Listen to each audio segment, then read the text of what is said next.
No shortage of storylines ahead of Super Bowl 57. We've got the first ever meeting of black quarterbacks, the first ever meeting between two brothers in Jason and Travis Kelce, and the third Super Bowl with three different teams for one of the greatest defensive linemen in NFL history. I'm talking about Eagles five-time All-Pro defensive tackle Ndamukong Suh, who joins us now. Great of you to find the time during this busy week, my friend. So three teams, three Super Bowls. What makes this experience different for you?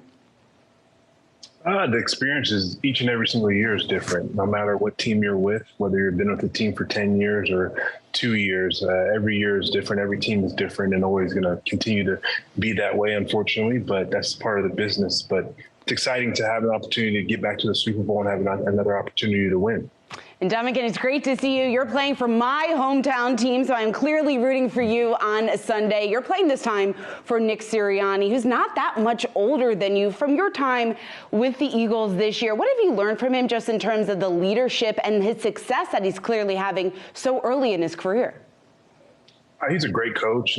Having played against him last year in the playoffs when I was down in Tampa, and we took care of business that first round.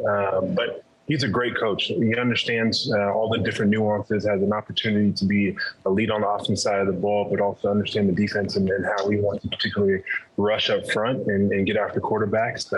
And I think from the standpoint of his leadership, he just understands it's all about keeping detail-oriented process, focusing on the things that count the most when it comes to situational ball and going from there.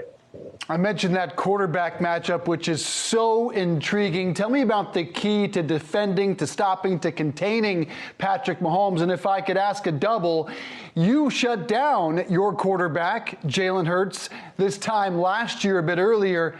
How much has he grown in that 1 year?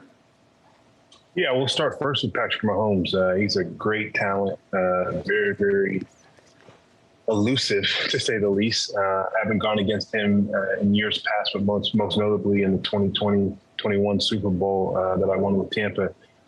He's just always extending the play, and that's something as a defensive line that we have to focus on. There's no end in rushing until that ball is either incomplete or you've got a sack and he's fully down. You got to keep rushing because he loves to extend plays and make things happen and giving balls to his receivers, especially 87. And so when it comes to transitioning to Jalen, I think Jalen has grown tremendously. He's found a way to not only hurt people with his feet, but as well as his arm. And I think the GM, Howie, did an amazing job defining great talent around him and adding some pieces, for example, A.J. Brown.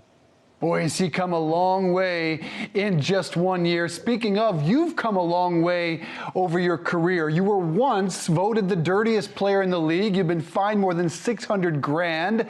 But recently, you played peacekeeper against the Niners. How do you think you have evolved over these 13 years, or were you just misunderstood? I've always said it. If people ever take the time to really get to understand me and get to know me, and really truthfully be unbiased when it comes to my personality and my character, they wouldn't have made those votes and they wouldn't have had that particular characteristics around me as a person. I've always been some sort of a peacekeeper, or if you want to call it that, but I know Trent well. So when he saw me getting in front of him, and it wasn't about anything other than the game is pretty much over. Let's move on. Let's get to the next play and go from there. You've clearly had a lot of success on the field. You've also had a lot of success off the field as well. I know you have invested in over 30 companies. One of your mentors is actually Warren Buffett. Talk to us just about that relationship, the biggest lessons that you've learned from him, and how that's really helped shape your investment career. Yeah, I think the biggest thing that I've learned from Mr. Buffett is just being able to have good people around you. And as you see, he has multiple companies. He trusts those folks and puts them in places and empowers them. And that's something that I like to do, not only in my foundation with my family and my wife, but also being able to be able to empower people, whether it's in the real estate realm, having a development company, being able to build multifamily housing, being able to take care of other people and finding ways to find affordable housing for folks that should be afforded to them at all times. And it's tough in this day and age, especially going through the pandemic. You saw that it's probably its worst. And so hopefully we can continue as a collective to get better in that space. But when it comes to investing, I just have fun with it. I love learning, love being able to sit down with folks. I actually sat down with one of our our owners yesterday to have a great conversation of how he built his company in KKR. I've done some work with them. And so it's a fun opportunity for me to just be able to build relationships and learn from folks and then being able to be involved and be hands-on. You mentioned your involvement in real estate there a moment ago, some of your initiatives, how you're looking to tackle housing affordability. From your perspective, from your involvement in this space over the last several years, what more do you think needs to be done, and how do we better address this issue?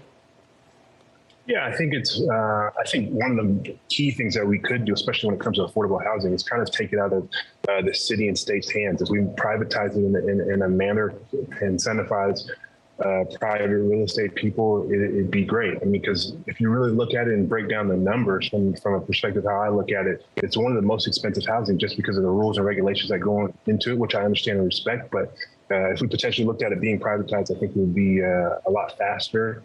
And to be able to be something that is afforded to people a lot quicker. You're involved in over 30 companies here. I think a lot of people at home are asking, how do you have the time for this? How involved are you with each investment? Yeah, I think I'm very, very involved each and every single day, finding time to be able to do it. But it's really being able to compartmentalize things. Obviously, playing football pulls me away from it a fair amount, but I've been in it for 13 years, understand how I need to study, how I need to focus, even going into a very important week like this week with the Super Bowl. I can still look at things. I probably won't as detailed and push it off just a week or two, but for me, I still look at opportunities and find time to do it. And I think one of the greatest things that helps you, keeps you sharp, because if you get overloaded in one particular thing, then you don't have the capacity to go and look at other things and find ways to keep your mind sharp when it comes to playing football and knowing what you need to accomplish. That is a super sharp man and a likely future Hall of Famer, Ndamukong Suh.